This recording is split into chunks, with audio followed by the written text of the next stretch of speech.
October Red Boxing here at the Hilton Hotel in London, just at the back of the SSE Arena. We're getting prepared for the main event. It's all right. It's all right. You gotta get your calls. If you need. Wait. You sure? Wait. So we're joined by no other than Roy Jones Jr. Welcome and thank you for taking the time to speak to us today. And thank you for having me. Our pleasure. Roy, we're going to get straight into it. Obviously, Chris is your fighter. He's made weight. He's had a late change of opponents. But before we get all into that and we talk about tomorrow, I just want to find out a little bit about you and why you decided to get into training fighters. Well, I've been training fighters. What people didn't know, I was training fighters during my own career. I had my own group of fighters, Derek Smoke Gainer, Lemuel Nelson, Billy the Kid Lewis, a couple of other guys. I used to train during my own time. And I loved it because it kept me on point. You understand me? So what happened, part of what I think probably stopped me from continuing on for so long was that when they stopped me from training all these guys, they said I was taking away from myself. I really wasn't. I was really adding to myself. Because when I train guys, it makes my mind work. And it reminds me of the things that I do and don't do in the ring, or should do and shouldn't do in the ring. So it keeps me a constant reminder. It keeps a constant reminder on my head what not to do.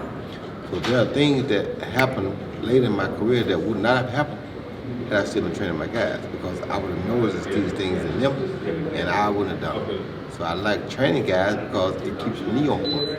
So now that I'm not boxing anymore, it still keeps me on point. So when I train guys, it's constantly a reminder. So when I see them do things, it snaps right in my head right away. Don't do that. Don't do that. You shouldn't do that. You never should do that. You need to do this. It always just keeps my mind going. Sure. So iron sharpens iron. So when you're around people that know and you teach them what to do and they learn from you, then you see them doing what you do. Now it teaches you, if you see them slacking on something, you know if they're slacking on, you need to pick that up. Or you remind them not to do this and you know not to do this because you just had to remind them. So training came kind of secondhand to me because I was doing it already. Matter of fact, people don't know this, but Derek Smoke Gainer, who was a former WBA featherweight champ of the world. Yeah, sometimes it's just when we trained to fight, Derek Gainer never could get what my father was teaching us at the gym. So he had to go home with me, and for 2 more hours that night after training, I have to teach him how to do it. And the only way he learned is by me standing next to him, doing it right-handed, and he does it left-handed. That's the only way he learned. He couldn't learn just from in the gym. So had it not been for me taking him home, tutoring him at nighttime on whatever we learned at the gym that day, he would never become world champion. But that's not nothing I brag about. It's just facts, you know. So doing all of that stuff behind the scenes and not really getting the recognition for it, like you said, you're not someone that wants to brag about it. But then, like you said, world champions. Don't you sit back sometimes and think, wow, I was a part of that and maybe I should have got a bit of recognition? No, I thank God for all the recognition that I did get and the recognition that I still do get.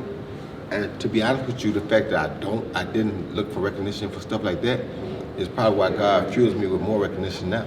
Because God can give it back to you one way or the other, whether you get it then or whether you get it later. I would rather give and let God give to me later than to take and have to owe God later. Because God gonna make sure you get balanced out. What a good philosophy to have. So we fast forward then. Why Chris Eubank Jr.?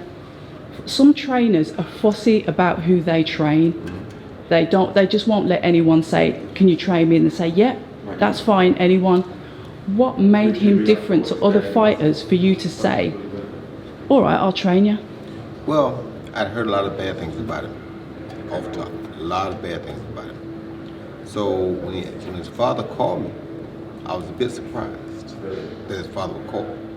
So his father called and said, okay, so I'm thinking that he's going to come back to the UK, then come check me out, because I wanted him to come check it out first. See how he likes the environment. If you like the environment, then we go. So like about 2 days later, I get a call from Chris, I'm here. You back in London? No, I'm in Pensacola. You where? I'm in Pensacola. I said, okay. So we get started. 6 weeks later, he says, hey, I'm going to go to Miami for 2 days and I'll be back. I said, okay. I was thinking he'll leave and never come back. 2 days, he's right back. 6 weeks later, he says, I'm gonna go to Vegas for a couple of days, I'll be back. I said, okay, surely he won't come back this time. A couple of days later, he back. I'm like, well, dang. He's already an interim world champion, and he's paying more attention and is here more dedicated than some of these guys who ain't you. And he has the ability to be better and to capture the things that I teach because he's actually trying to learn it. So it became a fun thing because you don't often find a guy who can fight already that's willing to mentally humble themselves back and say, I want to learn. You understand me? And from what I had heard from him, it was no teaching in it. He's not a guy that you're going to teach. He don't listen to nobody who is what they said. That because you back I never met. And I agree with that because you telling me how disciplined he is or how he's willing to listen is an interim champion. So you'd think his ego would be up there. Well, and according to what everybody said, yeah. It's supposed to be. But I don't listen to what people say. I always give you a chance. You understand me? It's like, I told you I thought you were a very beautiful lady. You said, no, I'm not cute. That's what you said. But that's just you. You understand me? And so it's like, beauty is in the eye of the beholder. That doesn't mean that I'm not trying to hit on them. I'm just saying that, but you're a good looking person. So it's like people, you can't listen to what other people say. People say, oh, he don't this, or oh, she's this. You can't listen to that. You give them credit for what people do. I can never tell you that Chris came to me one time and did not listen. Just the other day I said, hey Chris, I'm kind of getting tired of telling you about pumping that foot because I've been taking this for the longest. I said, now what's going to happen is we're going to get in a fight, and we're going to get late in the fight, you're going to get fatigued, and you're going to go into that bad habit of not pumping that foot, and you're going to get caught on top. I said, so now you don't want me to fuss at you about that foot. Then you start, I don't want to sit here and act like I'm your dad, or I'm not saying his dad, but I'm saying like I'm a parent and I'm constantly fussing at you. That's not what I'm here for. I'm going to make you get better, but you got to do what I tell you to get better. I ain't got to tell you the same thing every day. I said, so I'm going to take one more time. You need to pump that foot. Now, what we got to do about that? He said, no, just tell me to pump the foot. He said, just say pump, and I got it. All right. when you say pump the foot, explain that to me. I ain't going to explain it to you because he fights. It's a tactic. I don't know about it. All right, then. It's a technical thing. Okay. But he knows what I mean when I say it. You understand me? Yeah. And he has a bad habit of not pumping it. Okay. So we get in, I had to get on him. And me, it's bad because I guess I'm somewhat of a perfectionist in boxing. It's been said. So when I teach guys, if you don't do what I actually do, it bothers me. Because now you're wasting my time. And I like animals, I like a lot of other things. I could be doing a lot of other things and still wasting my time. So if I tell you once, it's okay. But if I have to keep telling you, now I'm starting to get annoyed. When I get annoyed, I'm not going to argue and fuss with you. Because I was raised by a guy who did arguing and fussing. I was raised by a guy who wanted to embarrass you in front of other people. You understand me? That's my dad. That's how my father was. What was that like? It's horrible. And that's why I don't go to my fighters. Now I do fuss and cuss, but they know that I'm going to fuss and cuss because if I keep telling you I'm going to start fussing and cussing because I get angry about it. Because I kept telling you. And I gave you dang near 8 times to do it right. Now I'm tired. You know what I'm saying? So now I get angry. But my goal is not to just fuss and cuss because I can. And I'm not here to fuss and cuss to make these people think, oh, he's all over them. No. That's why I told him the other day, I said, look, I don't want to be here hollering at you later. That's not what I'm here for. But I need you to pump that damn foot. Because that foot going to cost us down the line. If you want to get better, he said, just say pump. Yeah, but the thing is, what's happening is... That's what it was. But that's what I'm saying. So, to be able, communication is really the key. So as long as we can communicate, because most people won't talk, they won't say that. So I was like, hey, come here. Listen, I just want to do that. But I need you to pump this damn foot. You're not going to pump this foot, you're wasting my time. I got it. Okay, let's get it then. I like the fact that you gave him a chance. Well, he kind of like proved himself. You didn't really need to give him a chance. You said, all right then, let's see what you're about. And he came, and he listens, and he's still here. You know, Chris is known, he is a good fighter. He's able to, he's one of these that I'd say he flurries a lot of shots. He hit you with a lot of power and get out the way. and he's quite a concussive puncher. We've seen this in his fights. But he came to you for a reason.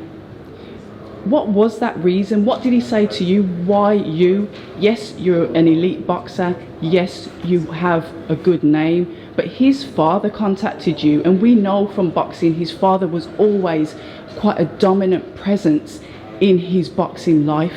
Because his father cares. We understand that. But he had to progress. So it's almost like he had to let go of dad and find someone that could really help develop him. So why did he say, you know what, it's got to be Roy Jones Jr.? Has he ever told you that? No, never said that. And I think it's because I had a friend of his named Kevin Newman. And he saw me working with Kevin Newman. And I think he understood that. And I know he knew from watching me that I knew what I was doing. And his father always tells me that, you know, they thought James Turner was the best thing that ever happened to boxing. And I toured with James Turner. So we think he's that good and you toured with him, we know what you have to be. So, and his father told me after his last fight, he said, you know what? He said, I've always thought that my son is one of the only people that could pick up on and deliver on the things that you did in the boxing ring, if you could teach them to him. He said, right now, I like what I'm seeing, I like the patience, I like everything you've done with him so far. As a matter of fact, he sent me Joseph, his other son. So Joseph is in Pensacola. Well, he's on the way here now, but Joseph was in Pensacola with me too. And Joseph never had a fight. But it's like this. It's nothing. There's no knock against nobody. It's like my son played basketball, right? I've been on my son's whole life about basketball. He'll listen to another coach or another person a lot quicker than he'll listen to me because he's been listening to me for so long. So we got to the fact where he's talking about his son playing basketball, and sometimes it's not the father that they need to listen to. Well, they've been listening to the father for so long. My son been listening to me for 21 years now. He tired of hearing my voice. You feel me? And I know because I was the same with my father. I got tired of hearing his voice. But the only thing difference is my father was so demanding, and he would always have to be embarrassing the way he tell it. He always wanted to embarrass you on the spot when he tells. So I learned not to do it with my kids. So that's not what I do. And I don't do it with my fighters either because I was raised like that. You learn to, you know, the feeling, what feeling that develops inside of you when you're raised like that. So you're trying to create that with somebody else. Yeah, I get that, because you can create a monster. So it took kind of a really strong person in you to be able to break that mold and say, you know what, moving forward, I'm not going to do that. I'm not going to make, you know, myself better or a fighter of mine better by embarrassing, you know, someone to make myself. It is, yeah. Now don't get me wrong. Sometimes when they mess up, I get on their behinds pretty hard. But only if they mess up bad. You feel me? It's like Chris is a high caliber guy already. You feel me? Why don't I wait till media day and fuss and cuss at him just because he make a mistake? Why am I take that time and be, that's me showing up. That's not trying to help him. So no, I don't do it. I say, hey, listen, that pump that foot, I keep telling you about it. It's gonna cost us down the road. We can't do that for you better. I'm gonna make you better. I can't sit and watch you do that and expect that you can get better. So what you wanna do about it? Just tell me to pump it. I said, all right.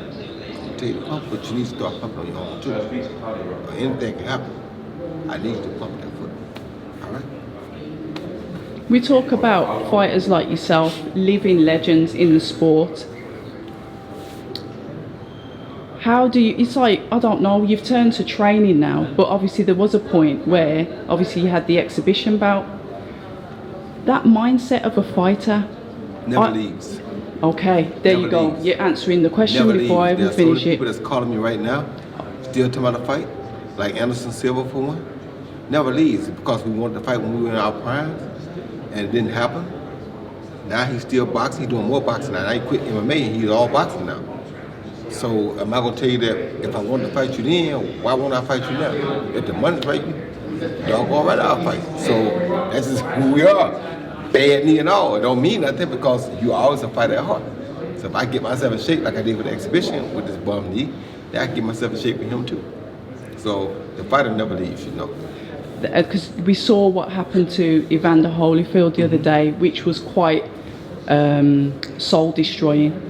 I mean, what were your thoughts on that? Because his opponent didn't look like, his opponent seemed to me took it very seriously, and it was almost like he was, I don't know. You know what? What's your thoughts on it? Well, you have to know what you're dealing with, and he didn't realize what he was dealing with because at that age, you don't want to do that to a person. You don't have to do that. It's a better way to do it. If you can outbox him and you can't really move, and just use your jab, box him, stay away from it, and outmaneuver. Don't go out there and take him out because that don't look good for the sport or for you. But this guy obviously didn't care. He looked for what he can get tomorrow. It's a bad situation. But, you know, I'm not trying to do nothing like that. However, myself and Anderson Silva, it's a little bit different situation. We probably will go a little bit harder because we trying to figure out who can beat who. We've been wanting to know that for a long time. So, and we're near the same age. He's a little bit younger than me, but not so much, you know what I mean? This boy was 44, Evander 58, that's 14 years, you feel me? That's a little different. Me and Anderson not quite that far apart. So it'll be interesting, and you know, it's like, for me, I'm out there to beat him, but if given the opportunity, I don't think I'll try to take his head off, because we be underage now. I will get him out of there, but I ain't gonna try to take his head off. Whereas younger me would have tried to take his head off. So how's Chris then, moving back to Chris, how have you helped develop his style? Because we, you know, I can look at comparisons, but you know the fighter he was before. He'll always have his certain style because you're there to help develop it. You can't change who he is as a fighter, and which you said you're not trying to. But when we talk about development, because he's come to you for that development, he knows he wants to get better. So he's come to an expert to say, I need your help. So what have you done to help improve the style that he's already got? Patience, and outside of patience, we can't be from water to a volcano. No. You don't go from rock to volcano. No. Lava comes out of the volcano, comes down, cools, and turns to rock or whatever it turns into. It's a cooling area that you can't just go from hot to stone. It don't work that way. Water in the refrigerator, it'll turn to ice, but it takes time, patience. You put water in and give it some time, and the ice forms. I'm trying to teach him how to have that time to let the ice form. He usually going from water to ice, then back to water, then back to ice. No forming period. Where the time goes. So the fights that I think he may have not fared so well in, because he go from hot to cold. And these guys stay mediocre. So yeah, you beat them when you hot. When you go to cold, they steadily rise up. You go to hot, you go to cold, they steadily rise up more. You go to hot, you go to cold, they steadily rise up more. So in the long run, it's gonna cost you, because you can't fight top-notch fighters doing hot and cold. You gotta have a healthy medium. Where that ice develops from water to ice, you gotta have that period in there somewhere. There has to be a period right there that you are still active. You don't stop being cold. The cold is what makes it freeze and freeze and freeze, then turn to ice. You know, go from, so you put in the freezer, it's cold. It's not microwave. You understand me?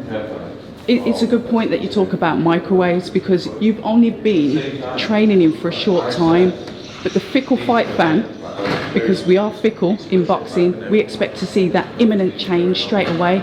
Okay, he's been training with Roy Jones, let's have a look, let's see what he's doing differently. And we lack patience as fans. What would you say to the boxing fans that are watching about how much we need to be patient to see his progression, that it doesn't just happen overnight? Well, to be honest with you, I'm not gonna say it don't happen overnight, because he trained me for a year last time, and I saw a lot of improvement. And I got a lot of different reports of his awesome improvement. Sorry, I can just hear the feedback from the phone calls. Apologies. Yes, sorry. So yeah, so we got a lot of good feedback. Yeah. The last time on his progress. Yeah. So many people said how happy and how surprised they was to see him not go out there and just bully over somebody, but back and take his time, use his jab, use his footwork, use his ring generalship, try to set up stuff off what he was doing. It was a whole new critics. And they saw it right away. But I had him there for almost a year. So what can we expect? Obviously, I know, like I said, he's had a short notice opponent. People, you know, like I said, the boxing fans are the boxing fans. The fight that we'd probably like to see is a possible rematch with Billy Joe Saunders. But there's another person, Liam Williams, How do you see Chris going into that fight? I know you're his coach, and obviously you're going to back your fighter. But how do you see him faring against these fellow boxers in his weight? I do one fight at a time. We got a new opponent here. We got to deal with this guy first. After we get this guy to win, then I start looking at those guys. Right now, we're just looking at this guy. We got to handle this guy first, because if we don't handle this guy, then that's going to happen. There's no sense not looking past this guy to them, because unless we handle him, that don't exist. Yeah. So it's almost like Joshua's preparing for a Fury fight, but you gotta get by Usyk first. You gotta get by Usyk. We not hear about Fury or Wilder because you gotta get by Usyk. You can't ever look past what you're dealing with to go up here. We gotta deal with it first. I don't care what it is, how it may seem, you gotta deal with it first. So how does a fighter then train his mindset to be able to do that? Because you're looking, all right, then you brought in Anthony Joshua. He wants the WBC belt, doesn't he? That's the, he wants to claim that. No, I was saying you brought in Anthony Joshua as an example of looking over people. You're training for a certain fighter. So as a fighter then, how do you tame yourself not to look at the end goal and actually just take it step by step to say, okay, let's focus on this one? Because sometimes, I get it, you want that prize, you want the main thing. So how do you get your mindset to say, you know what, I need to chill, I need to just think about what's ahead of me? Because you hear the fighters saying it all the time, but you know in there, they're still looking at the end goal. When you're the champ, you are the target. Everybody's after you. When you're not a champ, you're one of those ones that are targeting the champ. So when you get to be champ, what you got to remember is you are now the marked target.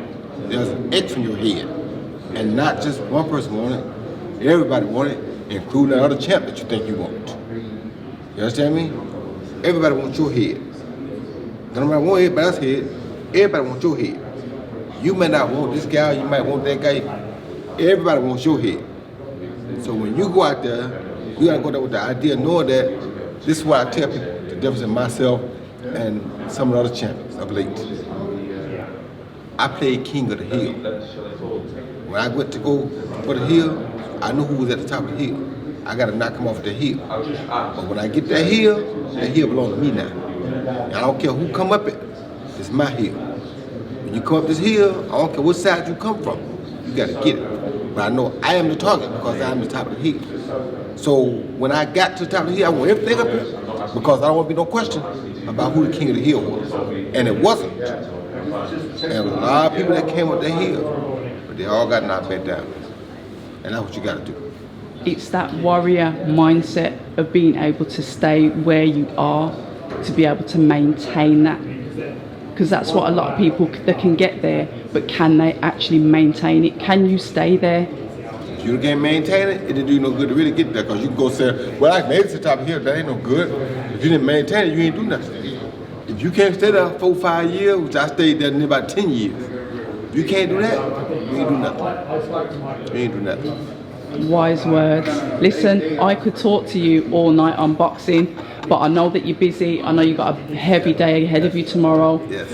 Roy Jones Jr., it's been an absolute pleasure. I'll catch up with you tomorrow post-fight anyway, but I really appreciate your time. Thank you, and I appreciate it. Thank you.